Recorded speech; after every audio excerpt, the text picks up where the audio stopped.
വാഴുക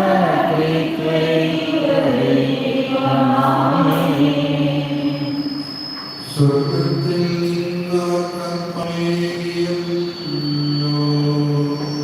എല്ലാ സ്വാതന്ത്ര്യപ്പമേകിയല്ല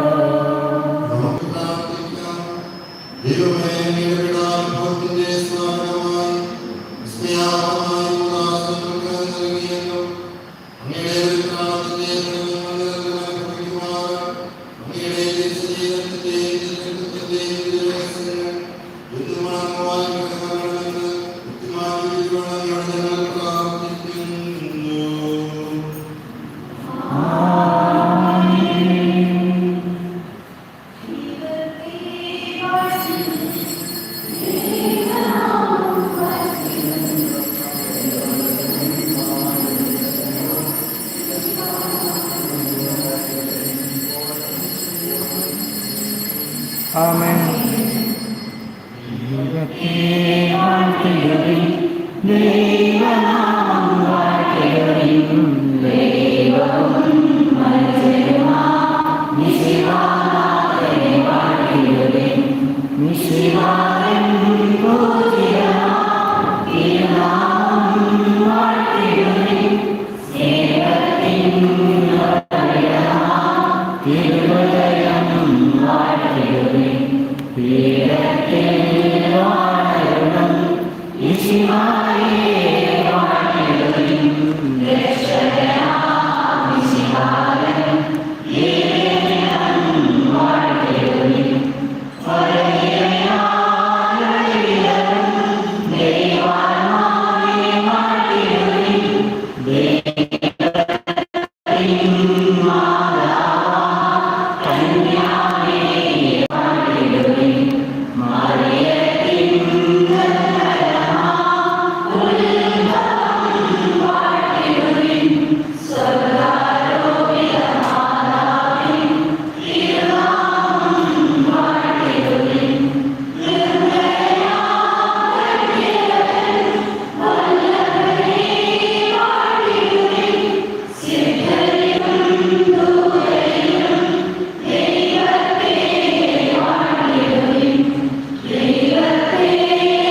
Saudara-saudara,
നമുക്ക് പ്രാർത്ഥിക്കാം. സർവശക്തനും ദൈവമായ ദൈവമേ, അങ്ങേ പുത്രന്റെ മാതാവായ അമൃതയുടെ ആത്മശരീരങ്ങളുടെ സ്വർഗീയ മതത്തിലേക്ക് ഞങ്ങൾ കൈക്കൊണ്ടുവരുന്നു. നിങ്ങളുടെ ഉള്ളവരെ എപ്പോഴും ശ്രദ്ധ അവരുടെ മതത്തിൽ പങ്കാളാകാൻ അവരാകുമെന്ന് അങ്ങനെയുള്ള പ്രാർത്ഥിക്കുന്നു. അങ്ങനെയുള്ള വിശ്രാമങ്ങളുടെ എന്നും ദൈവമായ ജീവിക്കുകയും വാഴുകയും ചെയ്യുന്ന അവിടെ ഈ പ്രാർത്ഥന കേൾക്കുന്നവരെ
എല്ലാവരും പുനർജീവിക്കും.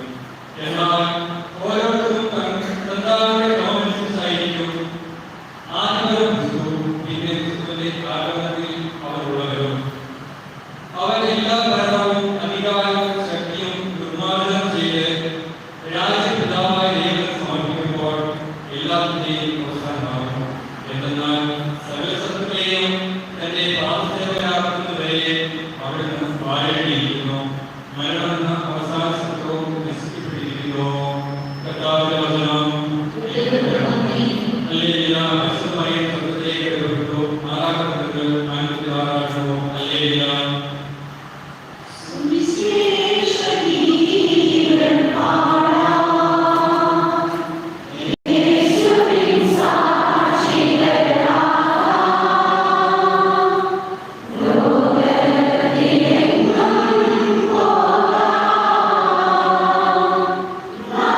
ആ സത്യായ വീട്ടിൽ പ്രവേശിച്ച് എലിസബത്തിനെ അഭിവാദനം ചെയ്തു. മറിയത്തിന്റെ അഭിവാദനം കേട്ടപ്പോൾ എലിസബത്തിന്റെ ഉദരത്തിൽ ശിശു കുതിച്ചുചാടി. എലിസബത്ത് പരിശുദ്ധാത്മാവാൽ നിറഞ്ഞവളായി.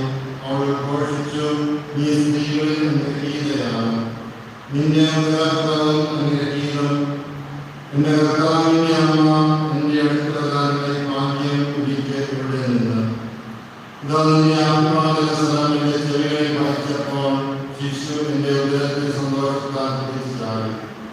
കർത്താവ് അറിയിച്ച കാര്യം നിറവേറുമെന്ന് വിശ്വസിച്ചവർ ഭാഗ്യവതി. മറിയമാരുടെ ആത്മാവ് കർത്താവിനെ മഹത്വപ്പെടുത്തുന്നു.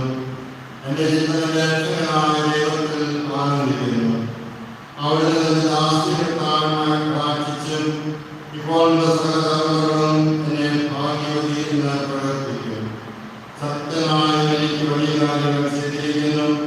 അവിടുത്തെ നാമം പരിശുദ്ധമാണ്. അവിടുത്തെ ഭക്തരുടെ മേൽ തലമുറകളോളം അവിടുന്ന് കരുണ വർഷിക്കും. അവിടുന്ന് തന്നെ ഭുജങ്ങളുടെ ശക്തി പ്രകടിപ്പിച്ചു. ഹൃദയവിചാരത്തിൽ അഹങ്കരിക്കുന്നവരെ ചിതറിച്ചു. സത്യന്മാരെ സിംഹാസനത്തിൽ നിന്ന് മറിച്ചിട്ടടിവരെ ഉയർത്തി. വിശക്കുന്നവരെ ശിക്ഷാവിഭവങ്ങൾ കൊണ്ട് സംതൃപ്തരാക്കി. സമ്പന്നരെ വരുന്നതിയോടെ പറഞ്ഞയച്ചു. തന്റെ കാര്യം അനുസരിച്ചുകൊണ്ട് അവിടുത്തെ ദാസനായ ഇസ്രായേലിനെ സഹായിച്ചു. നമ്മുടെ പിതാക്കന്മാരായ അബ്രഹാത്തോടും അവന്റെ സന്തതികളോടും എന്നേക്കുമായി ചെയ്ത വാഗ്ദാനം അനുസരിച്ച് തന്നെ മറിയം അവരുടെ കൂടെ 3 മാസത്തോളം താമസിച്ചു. പിന്നെ വീട്ടിലേക്ക് മടങ്ങി. കർത്താവിന്റെ സുവിശേഷം.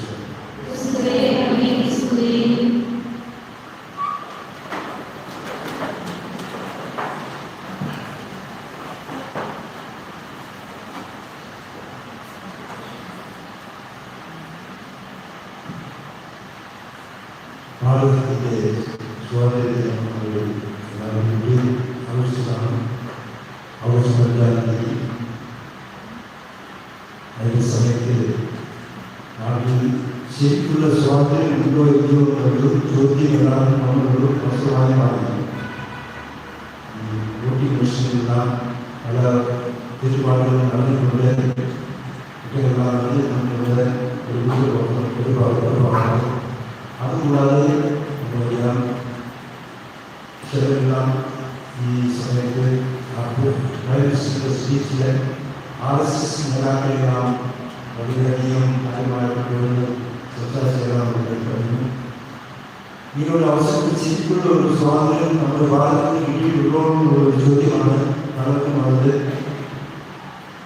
അങ്ങനെ ഒരു ഭാഗത്ത് ഒരു പ്രശ്നം കഴിഞ്ഞ പ്രശ്നം കാലത്ത് സമയത്ത് ഈ സ്വാതന്ത്ര്യം എന്ന് പറയുമ്പോൾ എന്താണ് നമ്മൾ വിചാരിക്കുന്നത്?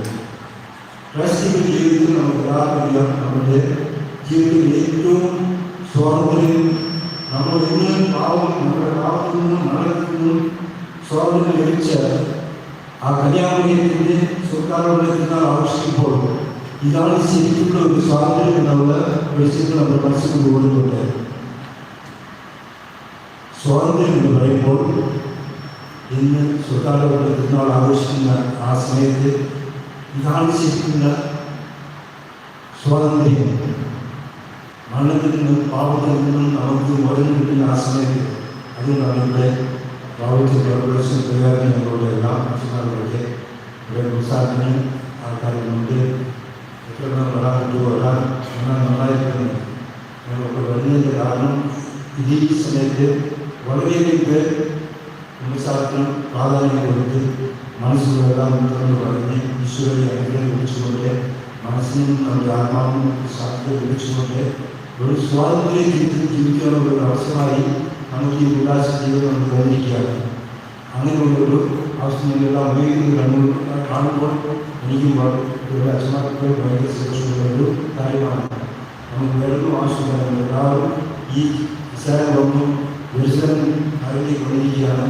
ദേശം നമുക്ക് ശരിക്കുള്ള സ്വാതന്ത്ര്യം കിട്ടണമെങ്കിൽ തീർച്ചയായും നമ്മുടെ പാവങ്ങൾ നമ്മൾ ആ മോശം ലഭിക്കുമ്പോൾ തീർച്ചയായും ഒരു നല്ലൊരു സ്വാതന്ത്ര്യം നമുക്ക് ലഭിക്കാൻ സാധിക്കും. ഇതാണ് അതൊരു ശേഖരം. അതിലൂടെ നമ്മൾ രണ്ടാമതൊരു പ്രതിജ്ഞ നമ്മുടെ പാവങ്ങളെല്ലാം മോശം ലഭിച്ചാൽ മാത്രമല്ല പാവങ്ങളെ നമ്മൾ തടുക്കണം എന്നുള്ള ഒരു ചിന്ത നമ്മുടെ മനസ്സിൽ വരുന്നുണ്ട്.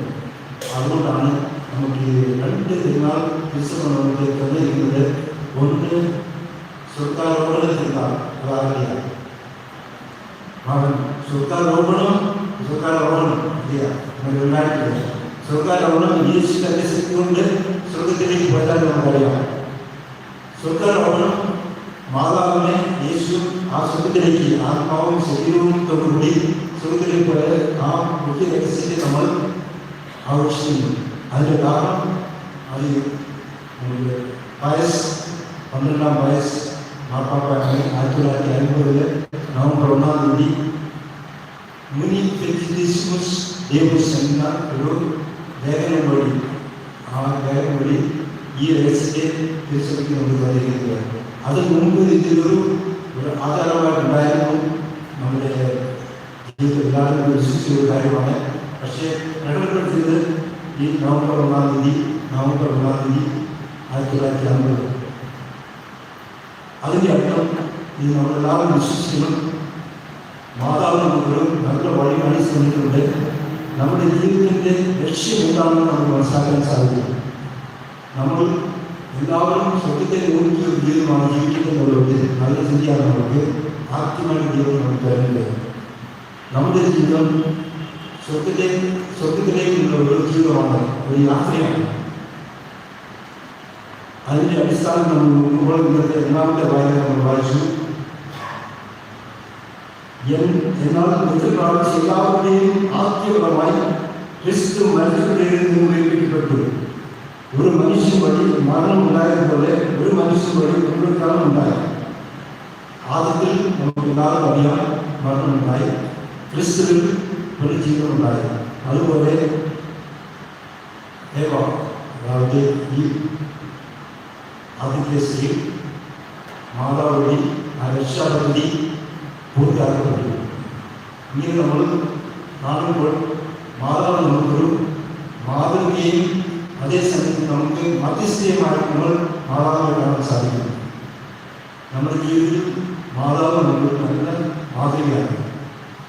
എങ്ങനെ നമ്മൾ പാവങ്ങളിൽ നിന്നെല്ലാം വിമോചനം ലഭിക്കുക മാത്രമല്ല, അതിന് ദൈവം നമ്മൾ തന്നിരിക്കുന്ന ഒരു പ്രക്രിയയാണ്. ദൈവം ഈശോ വന്ന് നമ്മളെ രക്ഷിക്കാൻ വേണ്ടി ക്രിസ്തുവിട്ട് മരിച്ചു. നമുക്കില്ല ഇതുപോലുള്ള ഈ നമുക്ക് തന്നത് നമുക്ക് പാവങ്ങൾ എന്നുള്ള ആ ഉദാശയാണ്. അതിൻ്റെ കൂടെ നമ്മൾ പാവങ്ങളിൽ നിന്ന് മോചനം ലഭിക്കുന്നതോടുകൂടി പാവങ്ങളെ നമ്മൾ തടുക്കാനായിട്ട് നമ്മൾ എടുക്കുന്ന ശ്രമമാണ് ഏറ്റവും പ്രധാനമായിട്ടുള്ളത്. നിങ്ങൾ നോക്കുമ്പോൾ മാതാവിനെ എന്തുകൊണ്ട് ഈ സ്വർഗം മുഴുവനായി കിട്ടണം നമ്മൾ വെച്ച് തുടങ്ങുന്നത്? മാതാവ് ഒരിക്കലും പാവം ചെയ്തിട്ടില്ലെന്നുള്ളൊരു സംഗതി നമുക്ക് എല്ലാവർക്കും അറിയാം. മാതാവിനെ പറ്റി ദൂതൻ പറഞ്ഞത്, ദൈവകൃപ നിറഞ്ഞവരുടെ സൃഷ്ടി കർത്താവ് നിന്നോടുകൂടെ. മാതാവ് പാവത്തിന് ഒരിക്കലും അറിയാനില്ല. ദൈവകൃപ നിറഞ്ഞവരായി ജീവിതകാലം മുഴുവൻ ജീവിച്ചൊരു വ്യക്തിയായിരുന്നു മാതാവ്. ചില നേരം നമ്മൾ വിചാരിക്കാം മാതാവ് ഏതോ ഒരു വീട്ടിനകത്ത് ഒതുങ്ങി ജീവിച്ച ഒരു വ്യക്തിയാണ്. പക്ഷേ മാതാവിനെ നമ്മൾ നോക്കുമ്പോൾ പല യാത്രകൾ ചെയ്ത ഒരു സ്ത്രീയായിട്ട് നമ്മൾ കാണുന്നു. ഇതുപോലെ മാതാവ് പറഞ്ഞ് ഇവിടെ പറഞ്ഞു, മാതാവ് പറഞ്ഞപ്പോൾ ഉടനടി ആകെയും എങ്ങോട്ടാണ് പോകുന്നത്? വിധയാൻ തൻ്റെ വായനകൾ മാറ്റുന്നു. ആ വായനകൾ കേട്ടു എലിസബത്തിനെ കാണാനായിട്ട്. എലിസബത്ത് കണ്ട് അവിടെ സഹായം ചെയ്യുന്നതോടുകൂടി ഓടിപ്പോകുന്നൊരു കാഴ്ചയാണ് നമ്മൾ കാണുന്നത്, വായിച്ചു കേട്ടത്. അവിടെ ചെന്നപ്പോൾ മകനോട് പറഞ്ഞതെല്ലാം നമുക്കറിയാം. എങ്ങനെ മറിയത്തിൻ്റെ അഭിവാദം കേട്ടപ്പോൾ എലിസബത്തിൻ്റെ ഉദരത്തിൽ ശിശു കുതിച്ചാടി തീർന്നു.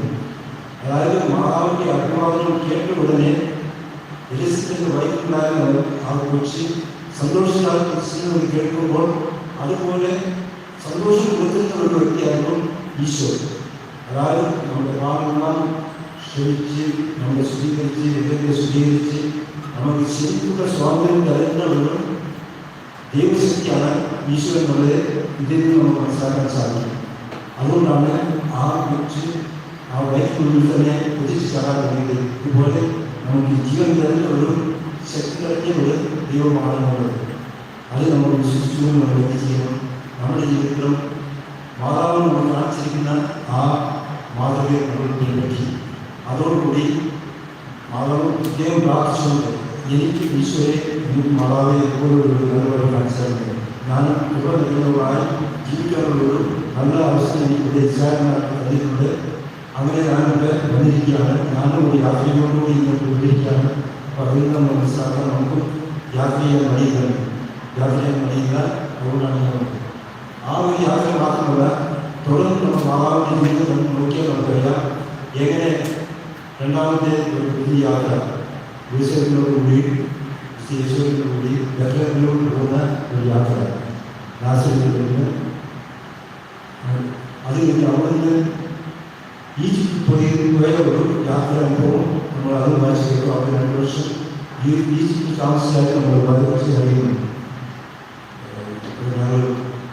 നിങ്ങൾക്കറിയാൻ ആവശ്യങ്ങളും മറ്റും കുറേ വന്നിട്ട് ഇവിടുന്ന് എല്ലാവർക്കും ഈജിപ്തിൽ പോകുമ്പോൾ ഏറെക്കുറെ ബസ്സിൽ ഒരു 12-13 മണിക്കൂർ എടുത്തു.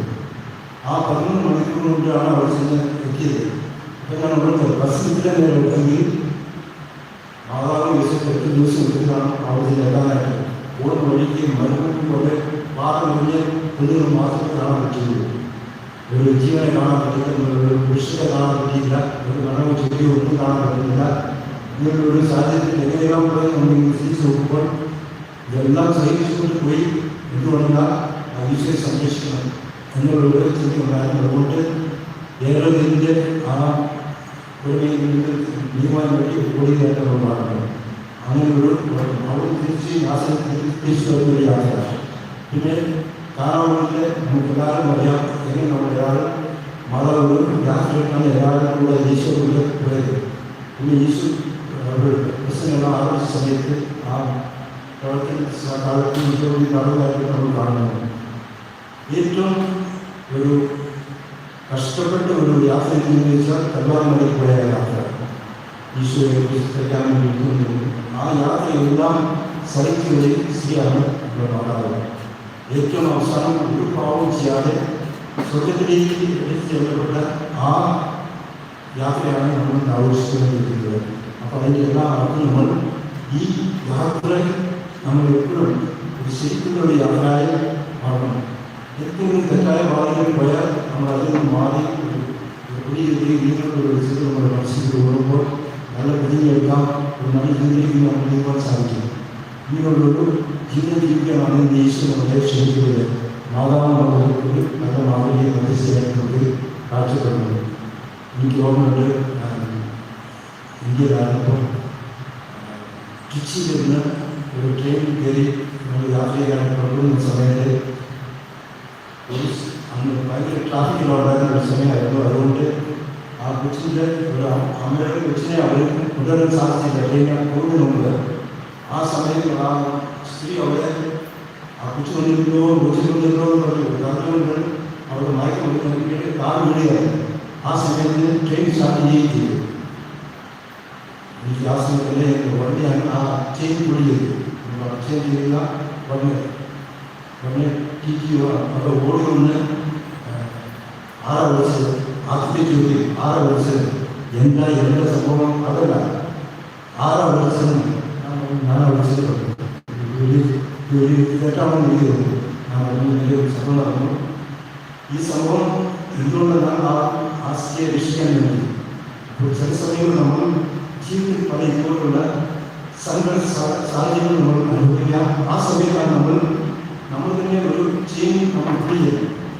നമ്മുടെ ജീവിതത്തിൽ നമ്മളെ നിയന്ത്രിക്കാനായിട്ട് ഇങ്ങനെ പോയാൽ ശരിയായില്ല.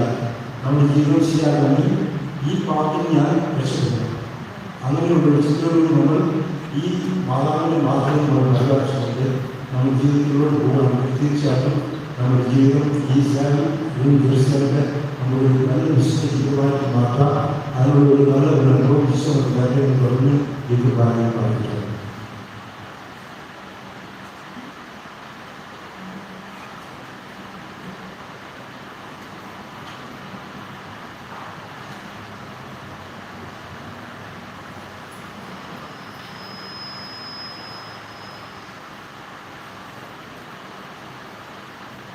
ഏകദൈവത്തിൽ ഞാൻ വിശ്വസിക്കുന്നു.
എല്ലാ മനുഷ്യരും രക്ഷപ്പെട്ടെന്നും സത്യത്തിന്റെ അറിവിലേക്ക് വരണമെന്നും ആഗ്രഹിക്കുന്ന ശ്രദ്ധിക്കാൻ പിതാവായ ദൈവത്തിലേക്ക് പൂർണ്ണതയോടെ നമ്മുടെ പ്രാർത്ഥന എല്ലാം സമർപ്പിക്കാം. ദൈവത്തിന്റെ വിശ്വാസത്തിന് വേണ്ടി കർത്താവ് സഭയെ പരിപാലിക്കുകയും വിമാനിക്കുകയും ചെയ്യുന്നതിന് കർത്താവിനോട് നമുക്ക് പ്രാർത്ഥിക്കാം.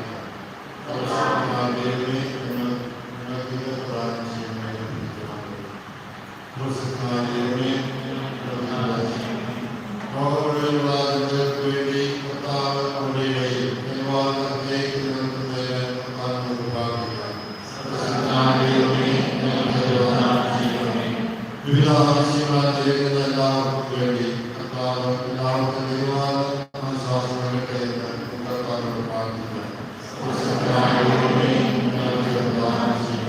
നമുക്ക് നമ്മുടെ സമൂഹത്തിന് വേണ്ടി പ്രത്യേകത്തിന് വേണ്ടി കർത്താവ് എല്ലാവരോട് സ്വീകാര്യമായ സ്ഥിതിക്കാൻ കഴിയുമെന്ന് കർത്താവിനോട് നമുക്ക് പ്രാർത്ഥിക്കാം.